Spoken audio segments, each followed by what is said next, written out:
سلام سوزان جان. امین سوال دادم که شما در برسانین وقتی که فرزند پدر با پدر و مادرش از پشت میراث و از پشت مال جنگ میکند، قهرگی میکند، برادرها با همین پدرم با همین برادر قهرگی کنند، مثال دیگر فرزندای پدر گناهکار میشوند. قهرگی خواهرم برای خواهر و برادر ممکن نیست تماما، اگرچه برادرت عوق پدر باشد، اگرچه برادرت گناهکار باشد. فقط قهرگی تو فهمیدی که قهری شده این انسان سال اصلاح می شود، فقط به خاطر همین اصلاح کردن او اون هم یک چند روز ممکن است. غیر این پیامبر صلی الله علیه و سلم میگن برای مؤمن از 3 روز زیاد قهر شدن با برادرش حلال نیست. یعنی ممکن نیست که تو با پدر و مادرم جنگی گوید شما هم با برادرتان قطع رابطه کنید، در این وقت ممکن نمی شود.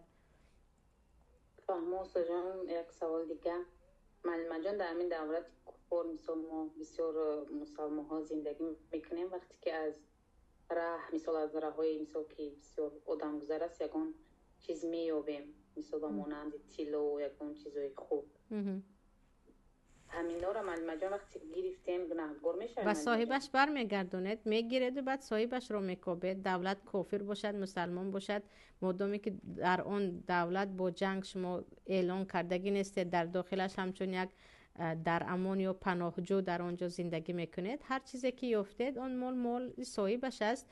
خصوصا طلا و پول رو آدم تا 1 سال صاحبش رو جستجو میکند. اگر 1 سال صاحبش پیدا نشد، بعد از این از آن خودش میشود. اما کی صاحبش تمام عمر پیدا شود هم به او باید برگرداند.